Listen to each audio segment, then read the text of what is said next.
Particular angles. Consider an equilateral triangle with each side equal to 2 units. So here we have an equilateral triangle, each side is the same length. This is 60 degrees, but the sides of 2 units. If we draw down this line here, we get a right angled triangle, and this angle will be 30, which is half of 60, because all 3 angles of an equilateral triangle add up to 60. So this side is 2, this side is 2. This is the midpoint, so this will be 1 and this will be 1. Now this side length here will be an application of Pythagoras Theorem, so it's the square root of 2 minus the square root of 2 squared minus 1, which gives me root 3. Now I want to consider this angle here, 30 degrees. This will be opposite the angle, this will be next to the angle, and this will be the hypotenuse. So the sine of 30 will be 1 over the hypotenuse, opposite over hypotenuse, so it's 1 over 2. The cos of 30 degrees will be the adjacent divided by the hypotenuse, which is root 3 over 2. And the tan of 30 will be 1 over root 3. Now I'm going to consider this angle here.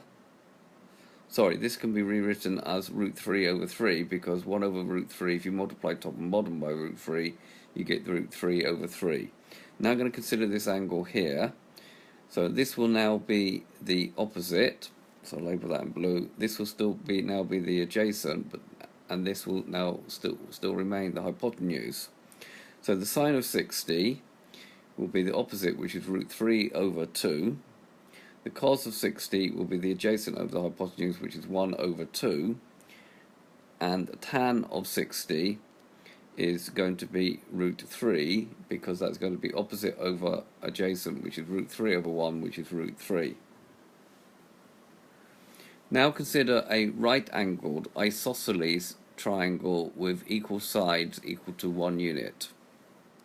So we've got a right-angled triangle where this side is 1, this side is 1, this angle is 45, this angle is 45.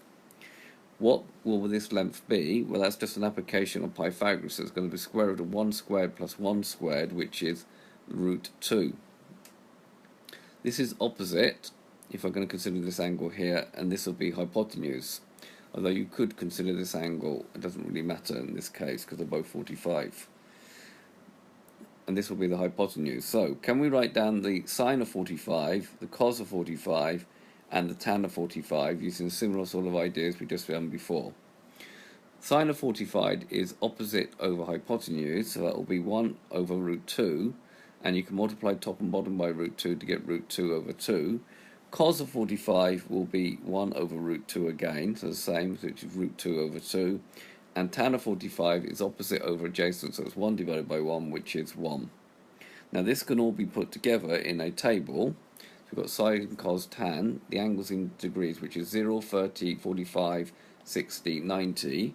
We already know what the angles in radians are, which is 0, pi by 6, pi by 4, pi by 3, pi by 2. Now for 30, sine is a half, cos is root 3 over 2, tan is 1 over root 3 or root 3 over 3. For 45, sine is 1 over root 2 or root 2 over 2, cos is the same, and tan of 45 is 1. And for 60, these are going to be the opposite way around. So this will be root 3 over 2, cos of sine of 60 is root 3 over 2, cos of 60 is 1/2, and tan is going to be the reciprocal of this one, which is root 3. So there's some sort of pattern here which you could actually learn for yourselves.